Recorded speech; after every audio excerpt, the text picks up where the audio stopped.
from, to the next level. So, Ralph, thank you very much.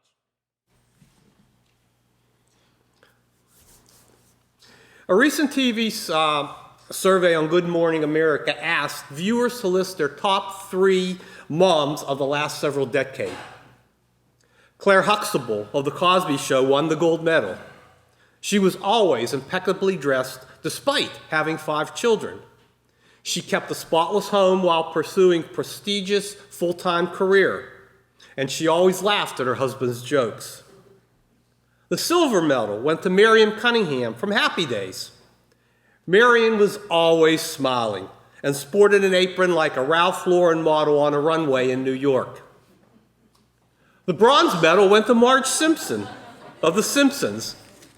Marge, well, she married Homer, but I guess we really can't hold that against her.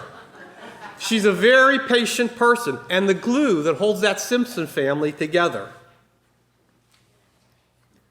Proverbs 31, verses 10 through 31, speaks of the worth of a good wife to her husband, the manual labor that she does, her fulfillment of responsibilities to those who need her, her ability to provide for her family, and her wisdom in caring for herself so she can share her strength with others. How do you picture the perfect woman and mother? Maybe it's the mother in your memory who took care of you, who cooked your favorite food, and comforted you when you were down. On the other hand, maybe she wasn't that perfect after all. She probably made you do things that you didn't want to do, and sometimes criticized you for what you did do. There are lots of wonderful moms here today. Moms in traditional families. Moms in special circumstances. Single moms. Stepmoms. Step-in moms. Moms that are with us just in our hearts alone. Well, today is your day. You deserve our honor. You deserve breakfast in bed. Lunch in bed if you wish. A pendant. Flowers. After all, you are the perfect mom, right? Now, I hate to rain on your parade, but there's no such thing as a perfect mother or dad or child. The perfect mom just doesn't exist. But what this world needs most today are not perfect mothers, but good enough mothers.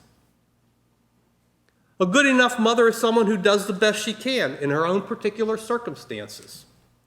She may not be able to do everything she would like to do or her children would want her to do, but that's all right.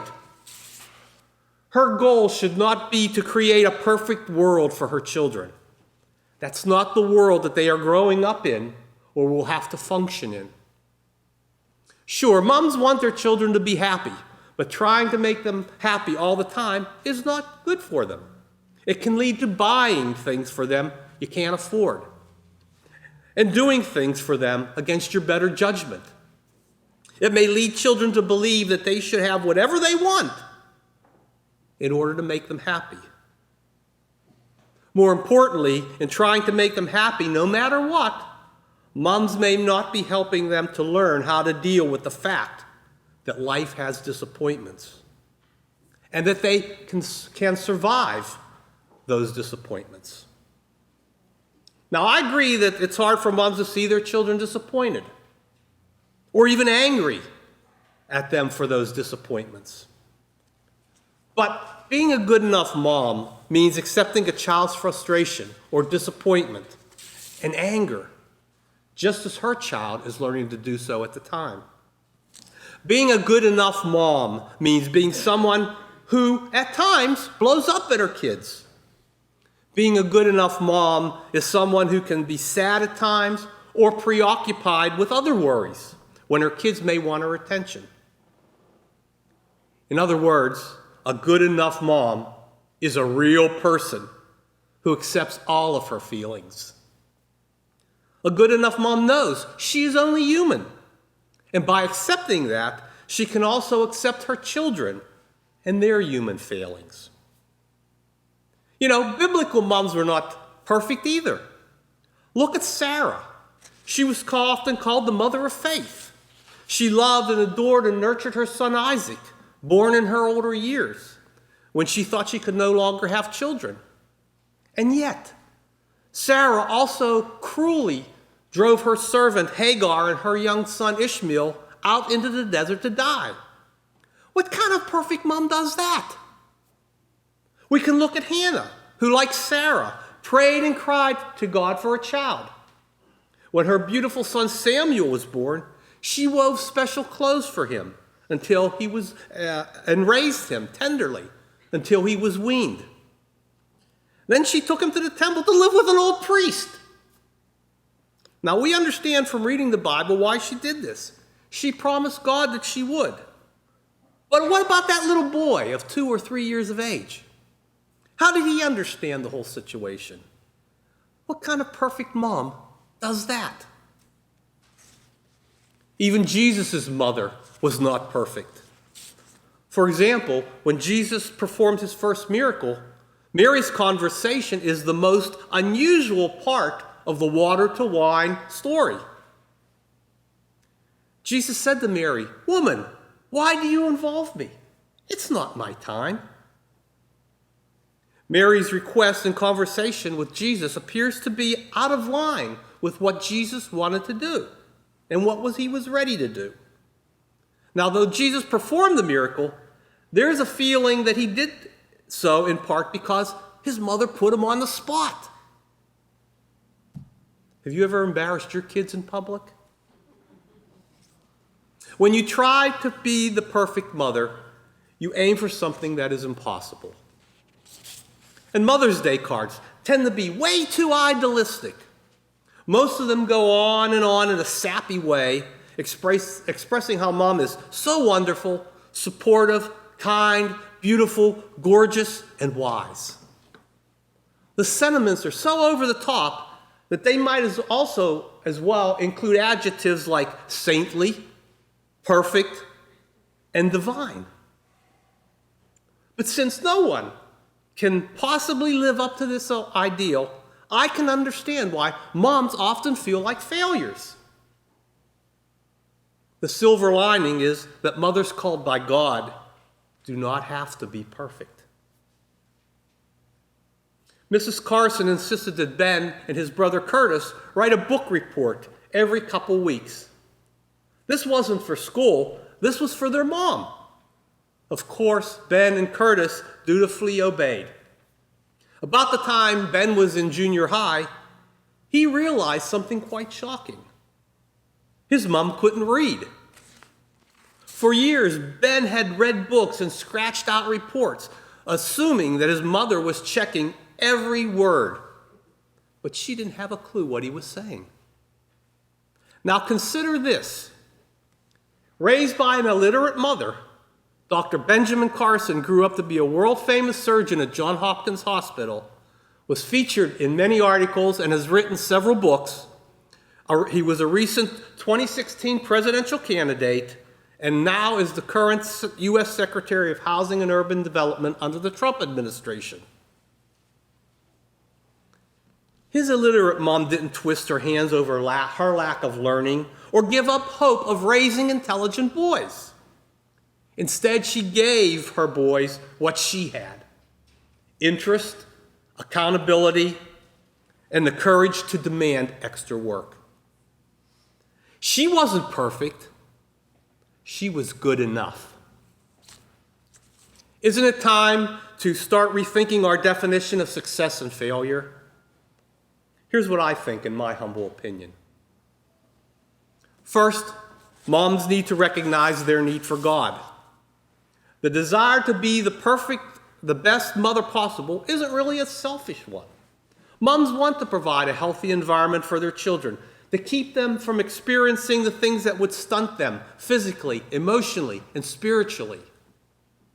The problem that results from that mindset is that the women come to believe that their ultimate worth is found in motherhood, not in their relationship with God. Moms should stop thinking of motherhood as something they do, or as even something that they are. Instead, they should envision motherhood as a spiritual practice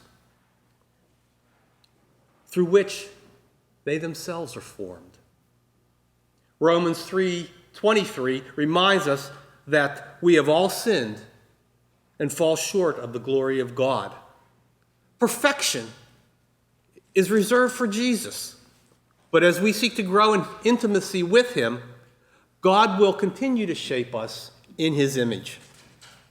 The love, joy, peace, and patience that we long for as parents will come, not as we seek perfection, but as we seek God. Second, moms need to stop comparing themselves with others. Often the role of the stay-at-home mom is idealized as the only way to be effective as a parent, leaving employed moms feeling guilty for leaving their children in daycare, for working even when they're not necessarily in financial need. Conversely, many stay-at-home moms struggle with feelings of inadequacy because they don't contribute to the family income. They may also compare themselves to the super moms who seem to effortlessly balance their work and home duties. Remember, every child and every family is unique, and God works differently in each life. Third, moms should seek real wisdom. On that quest of becoming the perfect mother, many women turn to the overwhelming supply of expert advice available. Walk into any major bookstore and you'll find books on everything from sleeping and eating to discipline and special needs. Such an awareness causes mothers to lose confidence in their God-given instincts. And while all this information may be incredibly helpful, it tends to be overwhelming. Moms need to help each other see God in the midst of their mothering, to guide each other down the paths that God leads them on, even when their paths are different. And finally, moms should keep it real. Motherhood is a beautiful journey, but it isn't an easy one. Thankfully, it doesn't have to be a lonely one. Even the best of mothers will blow up at times. But with daily dependence on God, moms can be shaped into the good enough mother he's called them to be. In the end, your mom will always walk with you. Maybe you cannot see her, but she is with you still. She is more than a memory. She is a living presence. She's the whisper of leaves as you walk down the street. She's the smell of certain foods you remember, flowers you pick, and the perfume that she wore. She's the cool hand on your brow when you're not feeling well. She's the breath in the air on a cold winter's day. She is the sound of rain that lulls you to sleep, the color of the rainbow. She is your birthday morning. Your mom lives inside your laughter, and she's crystallized in every teardrop. Your mom shows through in every emotion, and all the time hoping and praying you will only know the good feelings in life. She's the place that you came from, your first home, and she's the map that you will follow with every step that you take. She's your first love, your first friend, even your first enemy. But nothing on earth can separate you. Not time, not space, not even death. For you current and future moms here today, know that God is always there for you. God's grace is sufficient in everything that he has called you to do. He will help you get through it all, just as he helped so many other moms in the Bible and all the other moms before you. All he asks is that you commit your life to him, depend on him, and trust him in all areas of your life. I think the old family circus cartoon really sums it up best. One day, the children were discussing babies, and one of the young experts announced, "Storks don't bring babies. They come UPS." Some of the other children had some different ideas about where babies came from.